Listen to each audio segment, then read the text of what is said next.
Bonjour à tous, c'est Baptiste de MGK Photographie et aujourd'hui on se retrouve pour un petit défi photo, aller faire des photos argentiques en couleur la nuit.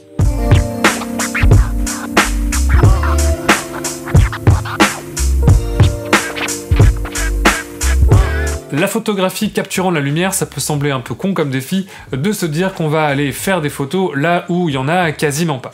Alors c'est un défi que je me suis fixé moi pendant cet hiver, c'est un défi que j'ai aussi fixé aux membres du collectif 36 Pros, donc le collectif argentique auquel je participe régulièrement, et cette vidéo va se baser sur un petit peu les travaux que j'ai effectués et les apprentissages que j'ai fait au niveau de cet hiver. Personnellement, j'aime beaucoup les ambiances hivernales et j'aime beaucoup aller faire des photos nocturnes en hiver, tout simplement parce que la nuit tombe très tôt et que ça donne une ambiance particulière dans la ville, où vous avez encore la vie qui se passe, il y a encore pas mal de passants, il y a encore pas mal de magasins qui sont ouverts, et en même temps, il n'y a plus de lumière et ça vous oblige vraiment à retravailler, à reconsidérer de la lumière et à travailler les sujets autrement. Il y a un artiste que j'ai toujours en tête quand je fais de la photographie de nuit, c'est le peintre Edward Hopper qui a beaucoup travaillé sur ces scènes intérieures-extérieures et notamment sur des ambiances de nuit.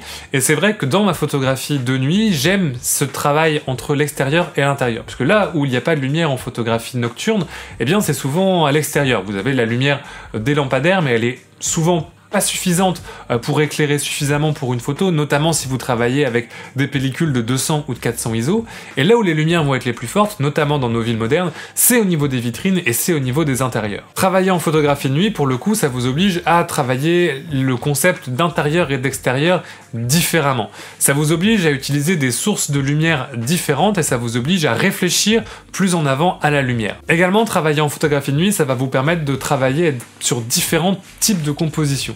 Comme on a l'habitude en photographie que la lumière vienne de l'extérieur et qu'elle soit à l'extérieur et que l'intérieur soit sombre, là, eh bien, finalement, travailler comme ça retourne un petit peu le concept. Vous avez la source extérieure, l'extérieur qui est entièrement sombre, qui est entièrement noir, et vous devez partir à la recherche de sources de lumière qui viennent de l'intérieur, qui vont venir apporter de la lumière à vos photos. À partir de là, il y a plusieurs façons de travailler. Soit, effectivement, vous faites des photos et vous photographiez l'intérieur des bâtiments depuis l'extérieur, ce qui va vous permettre, eh bien, de travailler sur l'action qui se passe à l'intérieur de ces bâtiments. C'est ce que j'ai essayé de faire dans la série de photos que j'ai proposée au collectif 36 Pros, qui s'appelle Late Hours, et qui se concentre sur ces employés de bureau qui travaillent après la tombée du jour, et où j'ai essayé de me mettre depuis l'extérieur, de regarder ces fenêtres, de regarder ces bureaux, et d'immortaliser un petit peu ces silhouettes au travers de leur lieu de travail, puisque c'était là que la lumière était. Eux étaient à l'intérieur, c'était là que la lumière était, et finalement ça donne un rendu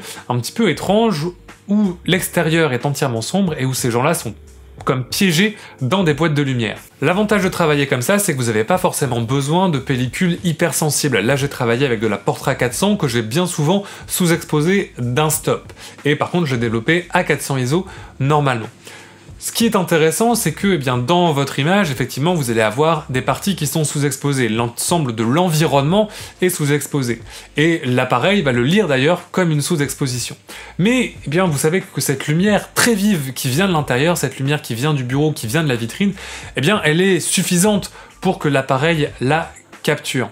Et travailler comme ça avec la lumière, ça va donner des résultats un petit peu inattendus, un petit peu différents et parfois totalement surprenant par rapport à la lumière réelle qui était là. Je sais que là, par exemple, ce sont des lumières néons, et le fait d'avoir travaillé à des vitesses relativement lentes, donc c'est-à-dire de l'ordre du 30e ou du 15e de seconde, ça leur a donné une teinte beaucoup plus chaude parce qu'elles se sont beaucoup plus répandues. Il y a une sorte de halo qui se fait sur la pellicule, et c'est vraiment un effet qui est hyper intéressant à travailler. La deuxième chose qui est intéressante à travailler avec les lumières nocturnes, c'est de travailler sur le principe de la silhouette et d'utiliser pour le coup des lumières qui viennent de l'intérieur pour éclairer l'extérieur. Alors pour ça c'est assez simple, il suffit de retrouver une vitrine ou un endroit qui dégage énormément de lumière, dont vous êtes sûr que ça va être capté par la pellicule de votre appareil photo, et d'attendre qu'il se passe quelque chose, de voir par exemple une personne qui passe ou quelque chose comme ça, pour travailler, figer la silhouette. Vous n'allez pas réussir à avoir les détails de cette personne, les détails des vêtements ou les détails de son visage, mais vous allez avoir cette silhouette qui va se découper sur la lumière, et ça peut aussi être un effet intéressant. Ce que je trouve hyper intéressant en fait avec la photo nocturne, c'est que ça vous oblige à repenser la lumière, ça vous oblige à réfléchir beaucoup plus à où se trouve la lumière et à où se trouvent les sources lumineuses. Lorsqu'on sort faire des photos d'habitude, eh bien la lumière, elle est partout. Elle est dans l'éclairage naturel du jour et du soleil, et c'est assez facile de trouver de la lumière. Alors que là, eh bien forcément, la lumière, elle va se faire beaucoup plus rare, elle va vous obliger à réfléchir à des manières différentes de composer votre image, elle va même vous rendre plus attentif aux sources lumineuses en général, que ce soit en photo nocturne ou quand vous sortirez le jour à nouveau faire de la photo.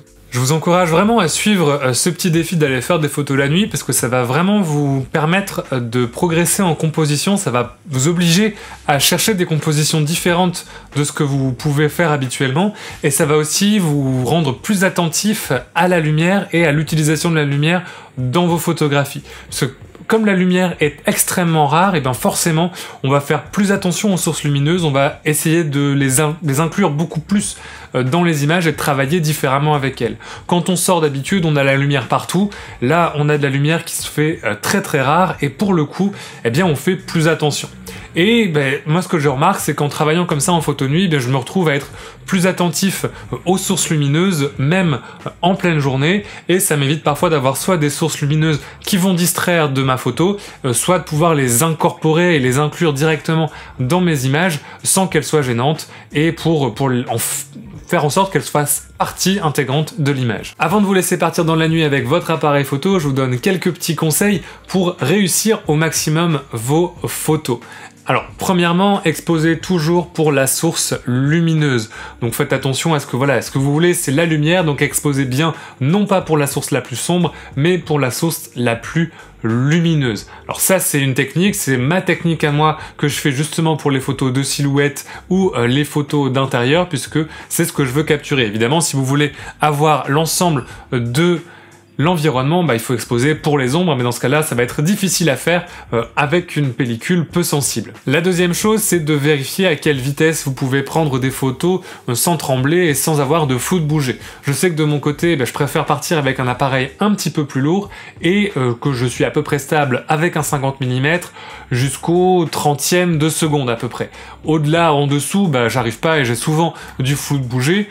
Et donc ça vaut le coup avant de s'entraîner avec un réflexe numérique et d'essayer de prendre des photos à basse vitesse pour voir jusqu'à quand à peu près vous arrivez à avoir des photos qui restent nettes. La dernière chose, une fois n'est pas coutume, c'est un petit exercice physique pour apprendre à tenir correctement son appareil photo, ce qui va devenir vraiment critique pour faire des photos en basse lumière et à vitesse lente. C'est-à-dire que vous allez prendre votre main, vous allez poser votre appareil photo de manière très stable dessus et vous allez l'agripper fermement.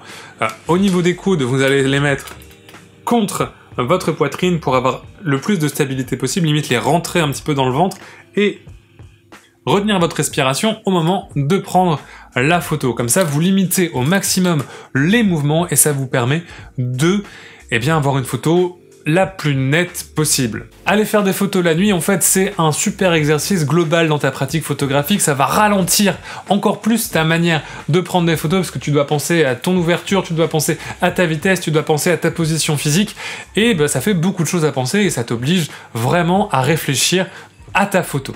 Cette vidéo sur la prise de vue nocturne est maintenant terminée, j'espère qu'elle t'aura plu. Tu peux mettre un petit pouce en l'air si c'est le cas, voire t'abonner à la chaîne pour ne pas manquer les vidéos suivantes.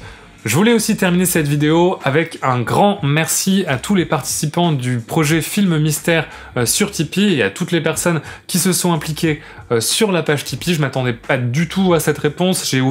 J'avais pensé ouvrir à 10 personnes et finalement on a presque une vingtaine de participants pour en tout cas le mois de février. Il y aura certainement 2 nouvelles places qui seront ouvertes au mois de mars. Si en regardant ça, t'as aucune idée de ce quoi je parle, je t'invite à aller voir dans la description et à cliquer sur le lien page Tipeee Film Mystère pour en apprendre un peu plus.